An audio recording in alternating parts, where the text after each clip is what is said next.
Welcome back, everybody. Firstly, I want to say thank you to all my new subscribers. Really appreciate it a lot. And then also want to apologize to everybody for the audio in my last video.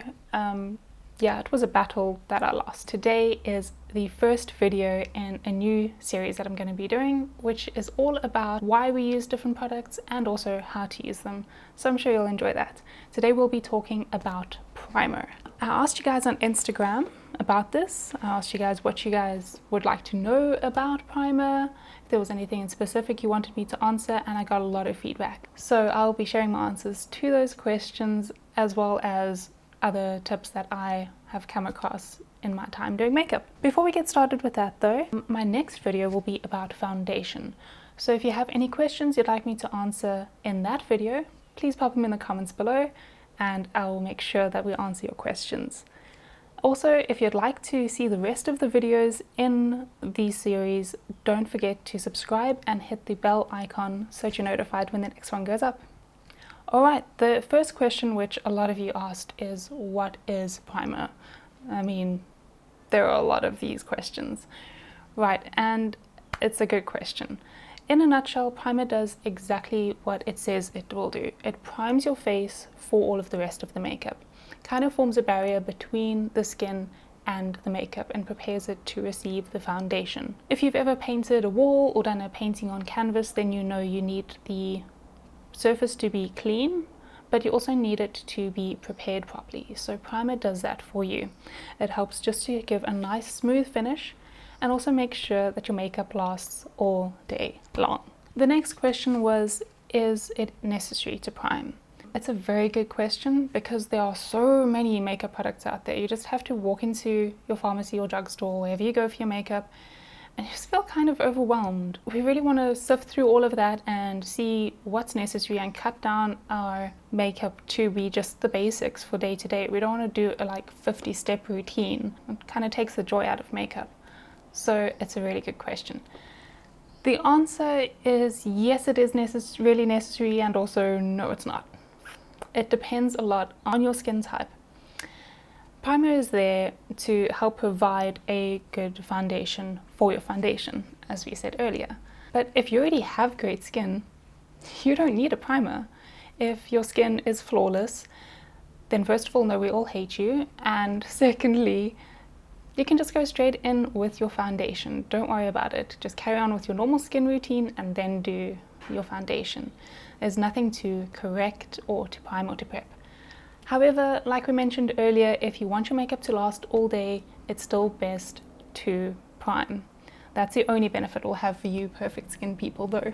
The rest of us, we can, if we want to cut down on how much we use of the product, we can just prime the areas where we know we have a problem with makeup slipping throughout the day. To make it a bit more simple though, and help you cut through all the noise out there, let's go through a couple of the most common primers and how they work in relation to each skin type. Because yes, it is important to choose the right primer for your skin type. So probably the most common one is a pore filler or pore minimizing primer. You can see this was my first primer. I went through it a lot because everybody used it and I thought it was really good. But not everybody needs it. If you don't have large pores to fill, don't use it. If you really struggle with scars or very enlarged pores, then just use a bit of it on those specific areas and use a very little bit. A little goes a long way. These, however, aren't necessarily blurring. Blurring primers use light reflective technology to actually blur the skin, while as these just fill in the pores and make a smooth canvas.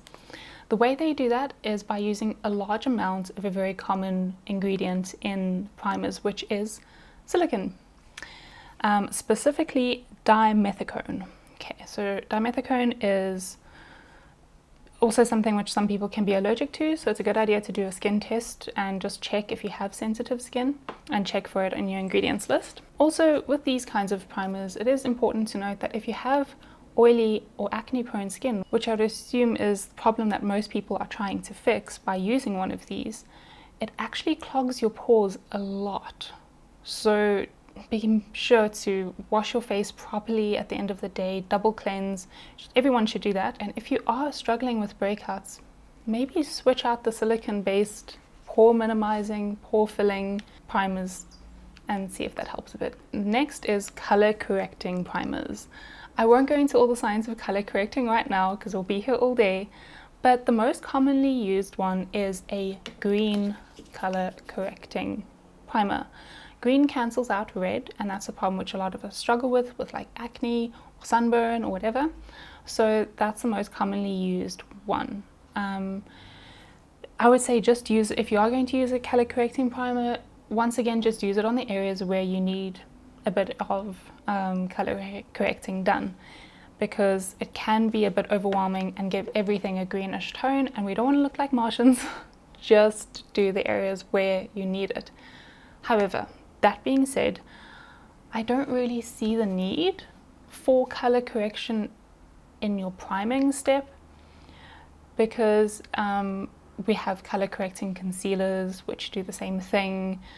Then also, if you have, like, for instance, a very reddish pink tone or just a completely different tone face to the rest of your, like your neck and your body, you can correct that by doing your color correcting in your foundation, by choosing the right tone of foundation. But I'll get into that on another video. This brings me to one of my questions which Jess Scotty asked. She asked me about the best and the worst primers I've ever used. This one, the LA Girl Redness Corrector, is by far the worst primer I've ever used in my life. I got it when I was experiencing a bit of sunburn and also some acne, so I wanted to cover it up, and it did nothing. It literally made no difference. Put it on the skin and it was like as if there was nothing there. However, the Catrice one does actually cancel out. You can actually see a bit of a greenish tinge if I put it on my skin directly now. So that one was much better if you are looking for a primer like that. The LA Girl one is also water-based, not silicone-based, and it's important to note that oil-based foundations will slip on top of the water-based primers. So just also, if your foundation isn't quite sitting right, just check the ingredients. You want to make sure you're not like trying to mix oil and water literally on top of your skin. Okay, this brings me to another one of my questions from Nunulon on Instagram. What is the best primer to use for dry skin? Okay, so you want something that is dewy or has the words such as hydrating. So hydrate and prep is the words on this one. This is my favorite. It is Revolution Baking Oil. My favorite for dry skin and also like winter in general, because I have combination skin and in winter it dries out, or there's just patches that dry out. And this one is fantastic. It is hydrating. It really soaks into the skin skin well. It seems to have pretty natural ingredients, which is fantastic because it doesn't irritate my sensitive skin. And even though I have oil, like even the patches that are oily just look dewy, they don't get a really oily film or anything. It's fantastic. I really highly recommend that primer. Next we have Illuminating Primers. These just help you get that glow, and you can even put them on just like the high points of your face for a bit of a subtle glow, to make it look like as if you know, I don't know, are a goddess or something, whatever everyone's trying to achieve with the glowing trend, and just helps liven up your skin. These also usually have a formula that is best suited for dry skin. I would not recommend using an illuminating primer if you are having a breakout, because it actually highlights your pores and also causes high points to stand out. So when you have bumps because of acne or whatever, literally makes those jump out. It looks terrible. Okay, this brings us to treatment primers. So basically ones which combine your skincare and your priming into one.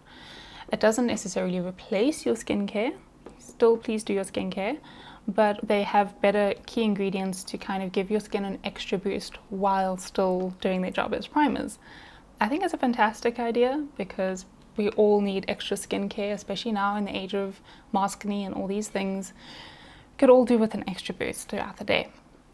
They can be a bit costly, but this is also starting to even out a bit as more and more brands are realizing they need to up the quality of ingredients and the types of ingredients, because people are actually looking out for that kind of thing now. They're a bit more clued up on it. So yeah, just look and see, you know, you'll see ingredients such as hyaluronic acid and that type of thing. Then you know, okay, they're combining skincare in. My favorites right now are the Revlon Prime Plus. They come in 3 different types. There is the pink one, which is perfecting and smoothing. It contains vitamin B5, hyaluronic acid, and pumpkin seed extract. Okay, it claims to reduce the appearance of fine lines over time. It also has that blurring effect that we mentioned earlier. That like light reflective technology, it has that in it, so it also blurs the skin a bit. Pretty nice. Then there is the blue one, which is mattifying and pore reducing. This one also uses that blurring light reflective technology, and the ingredients themselves are also specifically formulated to reduce your pores and treat acne and that type of thing. It has salicylic acid and also some AHAs.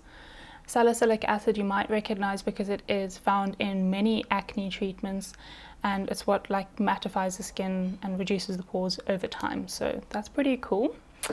My current favorite, to answer the second part of Jess Scotty's question and to answer Byron Stoney's on what primer I use, is the yellow one, the Brightening and Skin Tone Perfecting one.